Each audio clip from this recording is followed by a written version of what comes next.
Watu wengi sana na Wakristo wote duniani wanahangaika na kusumbuka kufahamu namna au jinsi sahihi ya kumfuata Yesu Kristo au ya kuwa mfuasi wa Yesu Kristo. Na ndio maana unakuta mwisho wa siku Wakristo wote duniani wamekuwa na wanachama wa dini au dhehebu fulani. Ndio maana utakuta wengine wanajiita mimi ni utamalizia mwenyewe. Mwingine anasema mimi ni.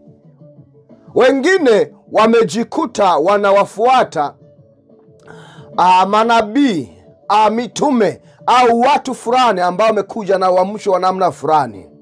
Halafu wanajidanganya eti wanamfuata Yesu Kristo. Pendwa, na wewe unanitegea sikio, sikiliza ujumbe huu na nikwambie ukweli ambao haujaambiwa kwa miaka mingi sana iliyopita, labda miaka 2000 iliyopita. Wewe kuwa Mpentekoste haimaanishi kwamba wewe ni mfuasi wa Yesu Kristo. Wewe kuitwa Mprotestanti, wewe sio mfuasi wa Yesu Kristo. Wewe kuwa Mkatoliki haimaanishi kwamba wewe unamfuata Yesu Kristo. Wewe kuwa Mashahidi wa Yehova, wewe kuwa Mlutherani, wewe kuwa Mbaptisti, wewe kuwa sijui nani na nani na nani, wewe kuwa wa mtume na nabii fulani, haimaanishi kwamba wewe ni mfuasi au unamfuata Yesu Kristo. Huu ndio ukweli. Wewe upinge au ukubali, wewe ndio utachagua mwenyewe. Lakini mpendwa, mimi nakufikishia ujumbe huu siku ya leo ili kwamba ubakie salama siku zote. Bwana Yesu asifiwe, Bwana Yesu asifiwe. Pendwa, na wewe mtazamaji unategea sikio katika siku ya leo, ninakutamkia baraka katika jina la Bwana wetu Yesu Kristo. Popote pale ulipo, ninapenda sana kukushukuru sana kwa kuweza kuchukua muda huu na nafasi kunitegea sikio katika siku ya leo. Naamini kwamba utakuja kubarikiwa kwa kupokea maneno haya katika siku ya leo. Na naamini kwamba Roho Mtakatifu, Roho wa Mungu aliye hai, ataweza kukufundisha kile ambacho wewe labda ulikuwa ukifahamu kwa muda mrefu. Pendwa, hizi siku tulizo nazo ni siku mbaya sana. Ni siku za hatari sana sana sana. Hivyo ninakusihi kwamba umshikilie Yesu. Muamini Yesu. Kumbuka kulitaja jina pekee la Yesu Kristo. Jina lenye nguvu, ni jina lenye uwezo. Mpendwa, haleluya. Wewe usianze kutaja mambo mengine na kufuata vitu vingine. Maana siku tulizo nazo, nyakati hizi, kuna upotoshaji mwingi sana. Watu wanajiita walimu wa neno, unakuta wanahubiria pesa, jinsi ya kupanda na kuvuna na kubarikiwa na kuinuliwa. Na huku neno wa Mungu linasema itakufaidi nini wewe kama utaupata ulimwengu wote na kupoteza nafsi yako. Mpendwa, hawezi kuchukua hasara hiyo ya kupoteza nafsi yako kwa kupata mambo au hizi takataka za hapa duniani. Na ndio maana mpendwa, inatakiwa wewe ujifunze kuisikiliza sauti ya Roho Mtakatifu anapoongea na wewe. Acha hii hali ya kukimbia.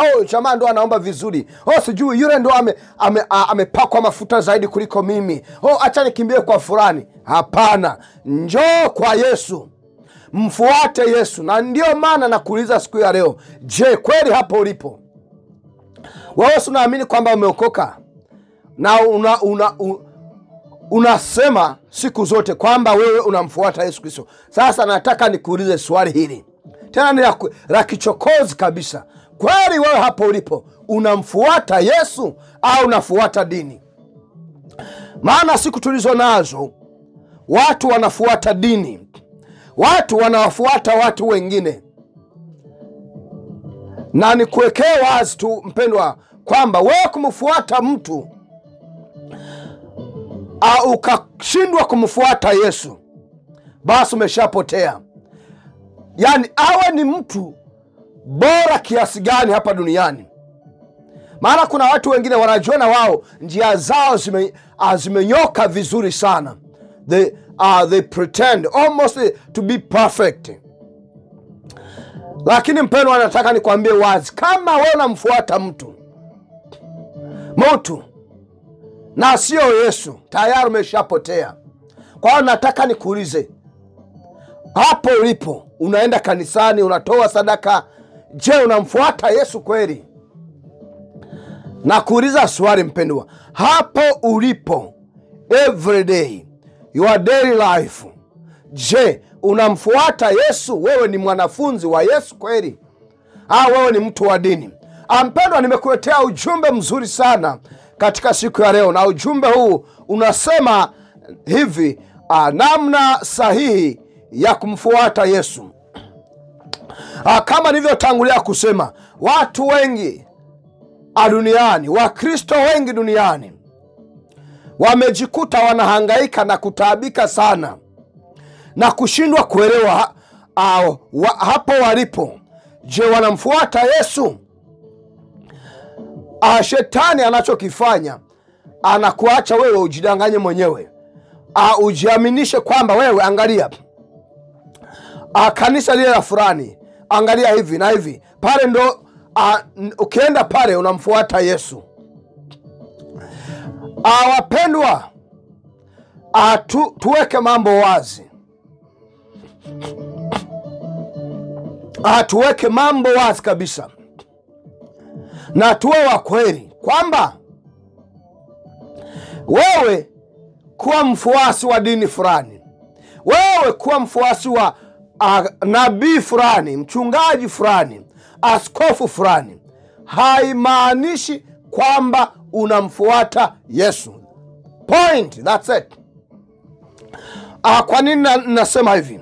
Kwa sababu ukisoma Biblia kuanzia Mwanzo, Genesis, mpaka huku mwisho Ufunuo, Revelation, hautaona sehemu maandiko matakatifu yanasema kwamba wewe nenda ukae kwenye dini fulani. Mpendwa, usishangae, na mimi nimezaliwa, nimekulia, nimelelewa kwenye Pentecoste. Kwa hiyo ninaposema hivi, usije ukaanza kushangaa ukasema, kwa hiyo wewe, yani hakuna dini lolote ambalo wewe labda umekuwa unaenda au ni mwanachama. Mpendwa, sote kwa miaka mingi tumejikuta katika hali hii.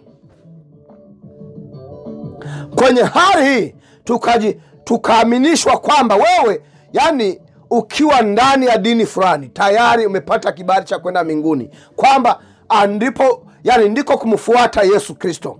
Lakini ukisoma neno la Mungu mpendwa, kuanzia Mwanzo mpaka Ufunuo, hautaona sehemu Yesu alisema kwamba, au mitume na manabii wanasema, wewe nenda kwenye dhehebu fulani, ndipo anapatikana Mungu, au ndipo Yesu alipo. Sasa watu wengi wanapotea, yani kizembe tu, kizembe hovyo, kwa sababu wanang'ang'ania, wanapigania dini kuliko wanavyopigania kwa wafuasi, yani kuliko wanavyopigania kumfuata Yesu Kristo.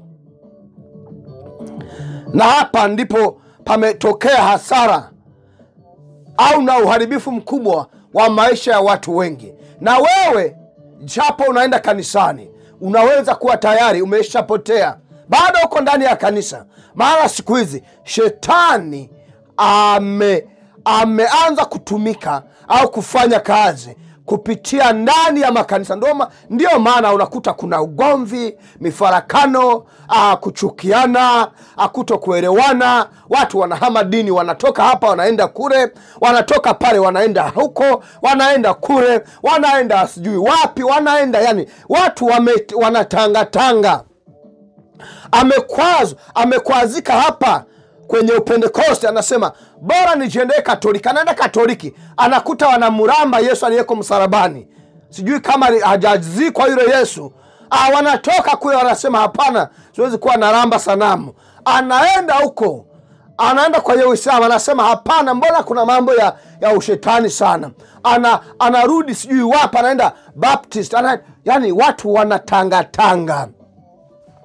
Kwa hiyo pendwa, ni namna gani ambayo ni sahihi ya kumfuata Yesu Kristo? Njia ambayo ukiifuata inakuwa ni sahihi, ni bora, una uhakika kwamba hapa ni mimi na Yesu. Haleluya!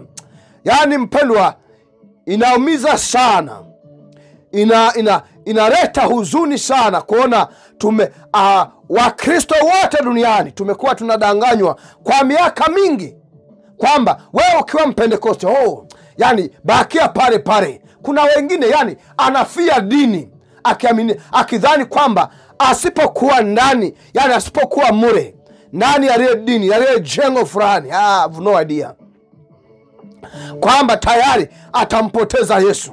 Pendwa, kutoka ndani ya dini sio kumpoteza Yesu Kristo. Kutoenda kanisani haimaanishi kwamba mtu huyu hajaokoka. Najua nikisema hivi watu wengi mtaanza kurusha maneno na kusema mambo mengi sana. Kwa nini? Ni kwa sababu kwa miaka mingi tumeaminishwa kwamba kumfuata Yesu Kristo ni kuwa ndani ya dini fulani. Na mimi na siku ya leo nageuza kauli hii, nasema kuwa ndani ya dini fulani sio kumfuata Yesu Kristo. Tuende kusoma maandiko matakatifu mpendwa. Kumbuka ujumbe unaokufikia katika siku ya leo unasema namna sahihi ya kumfuata Yesu Kristo, na anayekufikishia ujumbe huu katika siku ya leo sio mwingine bali ni mwinjilisti Edmond Obedi. Mpendwa, tuende kusoma maandiko matakatifu katika Mathayo mtakatifu hapa sura ya 16, tutaanzia mstari ule wa 24. Nami nasoma katika jina la Yesu Kristo. Maandiko matakatifu yanasema hivi: ndipo Yesu akawaambia wanafunzi wake, anawaambia wanafunzi wake, mtu yeyote akitaka kunifuata ni lazima ajikane mwenyewe, auchukue msalaba wake anifuate. Sasa wewe ambaye kwa miaka mingi umekuwa unaamini kwa sababu mimi ni Mkatoliki basi namfuata Yesu, niko kwa Yesu. Hapa amesemaje? Amesema kwamba mtu yeyote akunifuata mimi anatakiwa aende kwenye dini la Kipentekoste au la Kiprotestanti, la Roman Katoliki, la Moravian, Presbyterian, Mashahidi wa Yehova kwenye Uislamu. Hajasema hivyo. Kwa hiyo tumekuwa tunapotoshwa kwa muda mrefu, na ndio maana ukiangalia siku hizi mnabebeshwa mizigo, mnakuwa kama donkeys, yani wanyama fulani. Yani mmebeba mizigo, mmeremewa. Na Yesu anasema njoni kwangu ninyi nyote ambao mmeremewa na mizigo ya dhambi. Inawezekana hata siwe mizigo ya dhambi mpendwa, labda mnajaribu kufanya makazi mengi, too much works. Wengine wanaamini kuokoka ni kufanya kazi, yani unaonyesha unatumika ili kwamba upate wokovu. Hapana. Kwa hiyo mpendwa, Yesu akawaambia wanafunzi wake, yani hapa mimi, yani Yesu Bwana anawaambia wanafunzi wake, sio kwamba aliwaambia watu wengine. Anawaambia wanafunzi wake, Yesu, mnadhani kwamba mnanifuata na wewe sasa napenda niongee na wewe. Wewe uko ndani ya dini, unajiaminisha kwamba unamfuata Yesu. Sasa ujumbe huu unakufikia, unasema hivi: mtu yeyote akitaka kumfuata Yesu lazima ajikane mwenyewe. Na neno la Mungu ikasema hivi: auchukue msalaba wake amfuate Yesu. Haya ni maneno ya Yesu Kristo mwenyewe, anaongea na wanafunzi wake, anasemezana na wanafunzi wake. Anasema hivi, wapendwa, yani kama nataka kunifuata, kanuni namba 1 ni hii hapa: ujikane mwenyewe. Waangalie wa Kristo, Sijui kama unaelewa lugha hii ya kujikana mwenyewe. Angalia watizame wa Kristo walivyo. Hii lugha ya kujikana siku hizi haipo. Kupanda na kuvuna, kutoboa, wasipoona wanafanikiwa wanasema huyu Yesu kama amesinzia hivi. Anasema jikane mwenyewe. Beba msalaba. Pitia mapito. Hangaika. Taabika mpendwa. Patwa na magonjwa. Augua. Au maskini. Njaa. Vifo. Mateso ya kila namna. Majaribu ya kila namna. Lakini bado usimwache Yesu Kristo. Lakini ninyi, shetani anawaambia hivi, wewe ukiwa kwa Yesu ilitakiwa afanikiwe kabisa. Uwe na pesa, uwe na kila kitu. Maana neno la Mungu linasema mali na nini na utajiri vyote ni vya Bwana. Utakosaje kuwa navyo? Yaani pale ninaposikia mhubiri anasema vile, nasikia shetani anasema hivi. Anasema hivi, wewe anapokuwa anamjaribu Yesu, anamwambia wewe, si ujiangushe chini, jitupe chini. Imeandikwa atawaagiza malaika watakudaka, utajikwaa kwenye jiwe. Huyu ni shetani. Shetani mpendwa. Hawa watumishi wote wanaokuja mali, pesa, mafanikio ni shetani. Yaani nasikia huzuni nyingi sana. Ni shetani.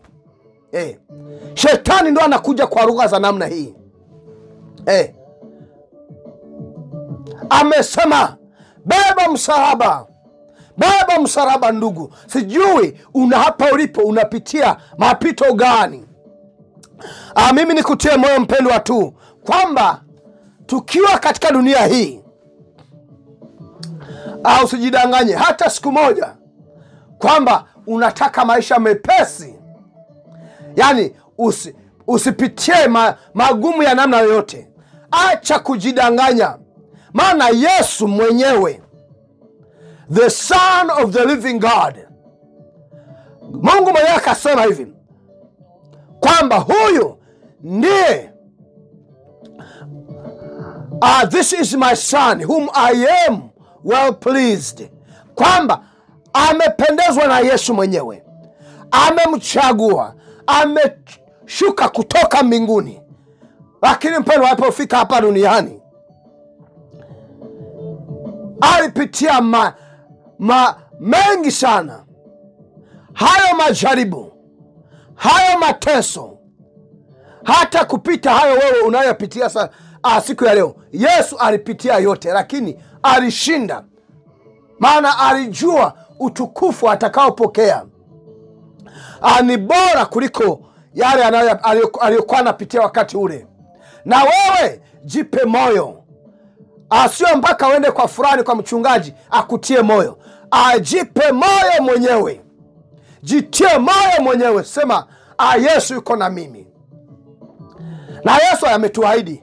Mungu ameweka wazi kwamba atakuwa nasi hadi mwisho. Hadi mwisho. Hajasema kwamba ataishia katikati. Amesema all the way through. All the way through. God is going to be there. Mungu atakuwepo. Mungu atakuwa na wewe. Haijalishi unapitia nini. Unajua mateso yaliyopo duniani siku hizi ni hatari. Kuanzia serikali, ndugu zako wanaweza kuchukia kwa sababu umechagua kufanya hili ambalo Yesu amesema. Beba msalaba. Ukiendelea kusoma hapa mstari wa 25 anasema hivi, kwa maana yeyote anayetaka kuyaokoa maisha yake atayapoteza, lakini yeyote atakayeyapoteza maisha yake kwa ajili yangu atayapata. 26 akasema hivi, kwa maana je itamfaidi nini mtu kupata ulimwengu wote? Excuse me. Mtu itamfaidi nini? Anasema mtu kupata ulimwengu wote lakini akayapoteza maisha yake.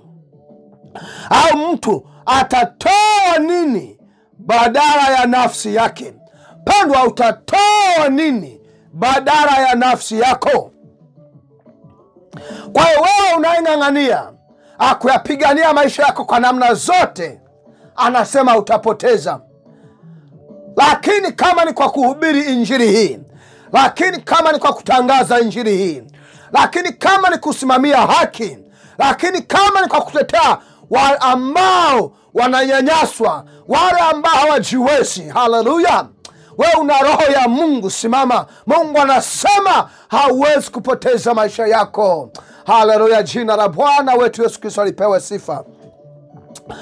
Mpendwa, kwa hiyo simama imara, mfuate Yesu Kristo. Na amesema kumfuata Yesu Kristo ni kujikana.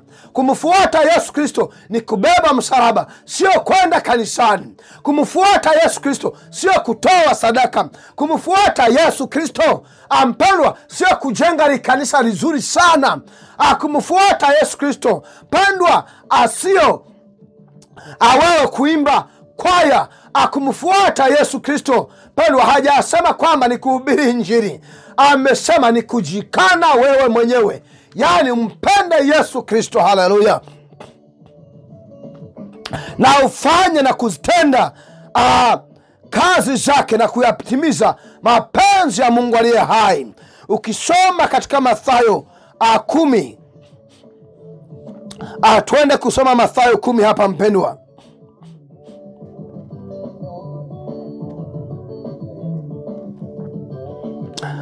Mathayo takatifu sura ya 10, tuanzie mstari wa 37.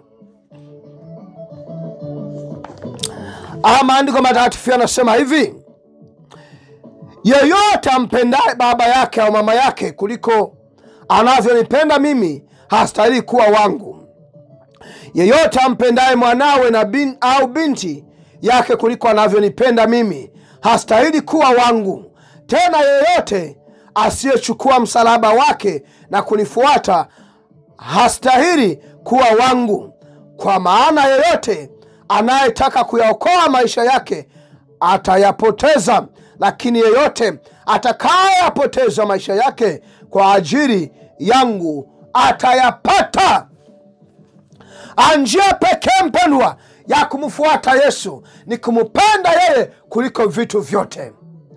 Ni kukubali kujikana mwenyewe na kubeba msalaba. Maandiko matakatifu ndivyo yamesema.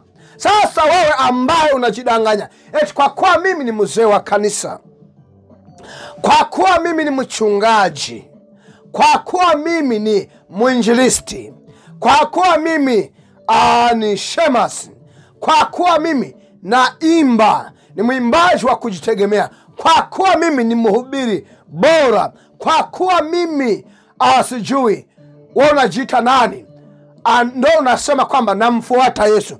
Kwa kuwa mimi ni mtu wa dini au dhehebu fulani, basi namfuata Yesu Kristo. Wengine wanasema dini mama, yani dini ambalo lilizalisha dini zote, ambalo wengi mnasema ni Katoliki.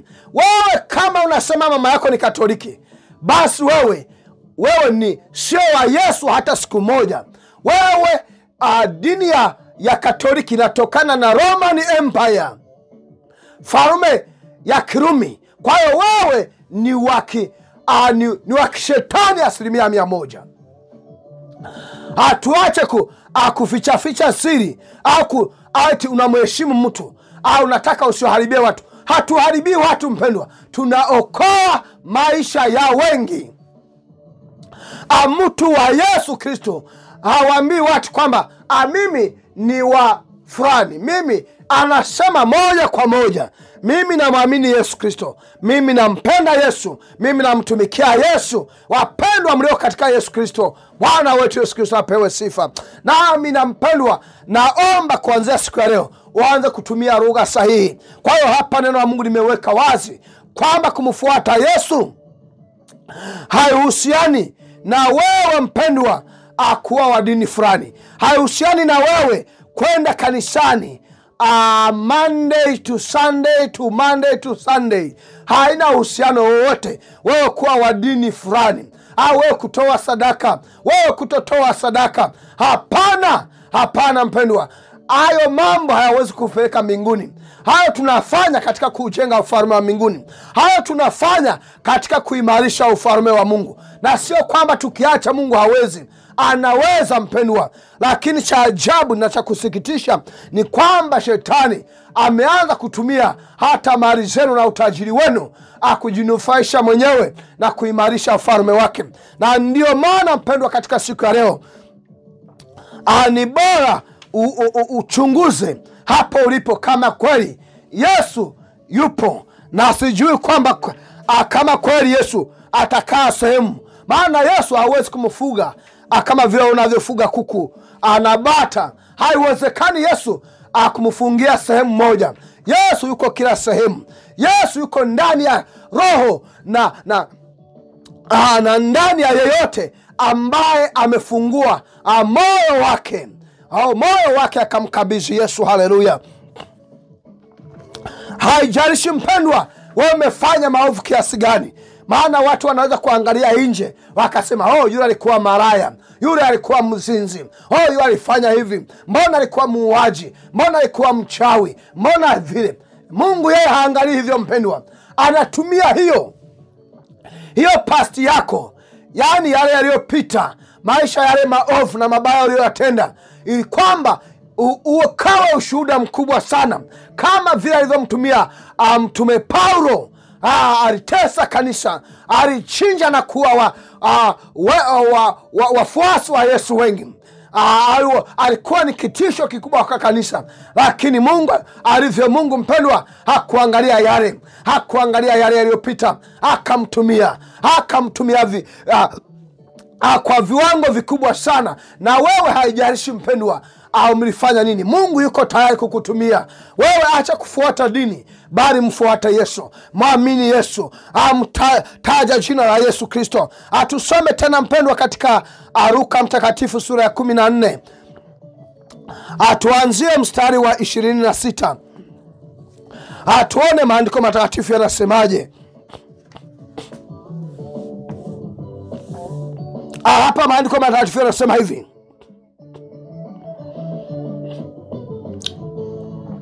Atusome Luka mtakatifu 14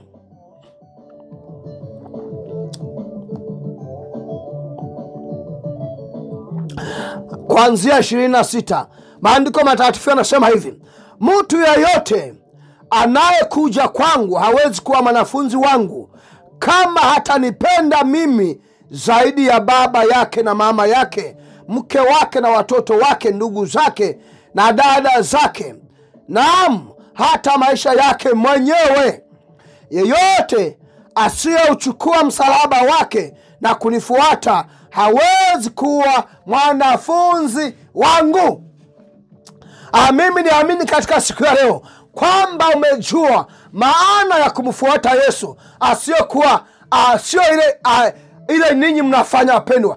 Unamfuata mtu fulani kwa sababu umeona misimamo yake na nini na nini.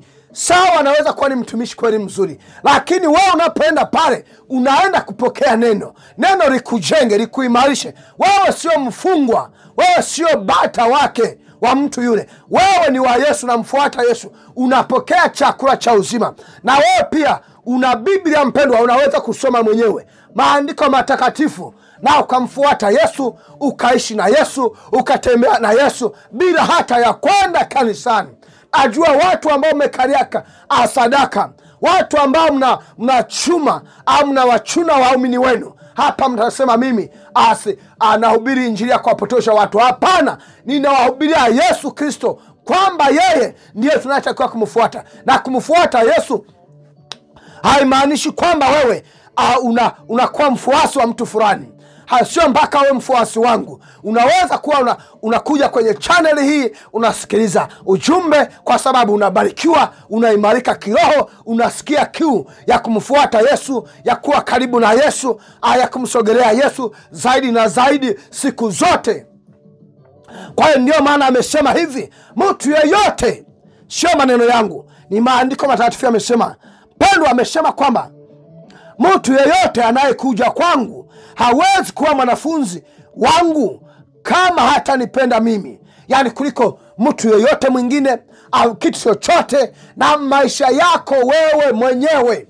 Ni maandiko matakatifu. Na akasema na uwe tayari kuchukua msalaba wako, ubebe msalaba mwenyewe. Mpendwa, Wakristo warokole wengi siku hizi taarifa au habari hizi za kubeba msalaba hazipo. Mpendwa, siku ya leo nataka nikwambie wazi, achana na hayo mambo ya kukimbilia dini.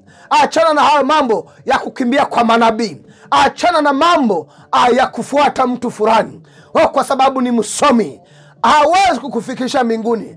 Hawezi kukufanya wewe uwe mwanafunzi wa Yesu mpaka pale wewe utakapoamua kufanya hili ambalo Yesu Kristo mwenyewe ameagiza, ameweka wazi kwamba lazima wewe mpende Yesu kuliko mtu yule unayemsikiliza. Yaani mpende Yesu kuliko unavyonipenda mimi. Mpende Yesu kuliko unavyompenda mke wako. Yaani mpendwa, anasema wewe mpendwa, ujikane mwenyewe. Ujikane mwenyewe. Yaani maisha yako mwenyewe usiyapende kuliko vile unavyompenda Yesu Kristo, na ukuwe tayari kubeba msalaba au kuchukua msalaba wako. Mimi sijui ni msalaba gani umebeba mpendwa. Hapa tunaongelea mateso. Maana Yesu, maandiko matakatifu yanasema kwamba amelaniwa aliyetundikwa pale kwenye msalaba. Kwa hiyo utaona msalaba mpendwa sio jambo jepesi, sio kitu cha mchezo. Hapa tunaongelea mambo magumu ambayo unaweza kukabiliana nayo. Lazima uwe tayari na usimame imara katika yote, na usimwache Yesu. Sio mpaka uanze kuangalia, mbona hawajaja kanisani kuniona, mbona hawajanitia moyo, mbona hawajanifariji, mbona hawaja. Na mimi at some point nilikuwa nawaza kama unavyowaza. Ni kwa nini? Kwa sababu hujakomaa kiroho, hujasoma neno. Pendwa, hauhitaji mtu akutie moyo. Ajipe moyo mwenyewe, jitie moyo mwenyewe. Simama imara na Yesu, tenda kazi mpendwa. Mwamini Yesu kwamba atakupigania, atakupa ushindi. Na ushindi hauwezi kutoka kwa mwanadamu. Ushindi unapatikana ndani ya Yesu. Mpendwa, tumfuate Yesu. Tuache kujidanganya wenyewe. Mimi nabii yetu, mtume wetu, jini letu, kanisa. Hapo sio kumfuata Yesu. Amesema kumfuata Yesu ni kujikana mwenyewe na kubeba msalaba na kutopenda kitu chochote na mtu yeyote hapa duniani kuliko vile wewe unavyompenda Bwana wetu Yesu Kristo. Kwa hiyo haya mambo mengine ya dini na makanisa na madhehebu na nini na mitume na kwa watu wa mitume na manabii na maprofesa sijui ana nini na maaskofu, hayo mpendwa ni kujipotosha wenyewe. Mpaka uende kanisani kutoa masadaka na nini. Pendwa, hapo mnajipotosha wenyewe. Kumfuata Yesu Kristo wewe ni kufanya kile Yesu ameagiza. Na Wakristo wengi siku tulizo nazo hawafanyi jambo hili. Hawawezi kufanya jambo hili. Wako tayari kupigania dini lao, au askofu wao, nabii yao, mtume, maaskofu na nini, na sio kupigania injili kamili ya Yesu Kristo, kuhakikisha kwamba hawa watu wapotoshaji hawapati nafasi katika jamii, in society. Wafukuzwe, wasisikilizwe na mtu yeyote. Wapendwa, kumbuka siku zote tunawaleteni Yesu Kristo. Tunamleta Yesu Kristo. Yesu sio wa dini lolote hapa duniani. Yesu Kristo sio wa Uislamu. Yesu Kristo sio wa udini wenu, Upentekoste, wa Anglikana, Uromani Katoliki, Moravian Baptisti, Sabato, Mashahidi wa Yesu sio wa dini lolote hapa duniani. Yesu ni wa mtu binafsi. Wewe uliyechagua kumkubali Yesu Kristo, ukajikana mwenyewe na ukabeba msalaba, huko ndiko kumfuata Yesu Kristo, kuwa mwanafunzi wa Yesu Kristo. Maana naamini hapa Yesu Kristo alipokuwa anaongea na wanafunzi wake, alikuwa anataka wajue wazi kwamba ni kumfuata yeye sio just kwenda tu, just kwenda tu. Hapana mpendwa, ni kwamba unajikana mwenyewe na unabeba msalaba. Mpendwa, Ubarikiwe sana kupokea maneno haya katika siku ya leo. Niamini kwamba Roho Mtakatifu ameweza kupa kitu ambacho ulikuwa haufahamu. Kwa hiyo endelea kukaa na Yesu, kusimama na Yesu, na uzidi kubarikiwa milele yote. Mpendwa, asante kukaa nami katika siku ya leo kupokea maneno haya. Ninakutamkia baraka katika jina la Bwana wetu Yesu Kristo. Amina.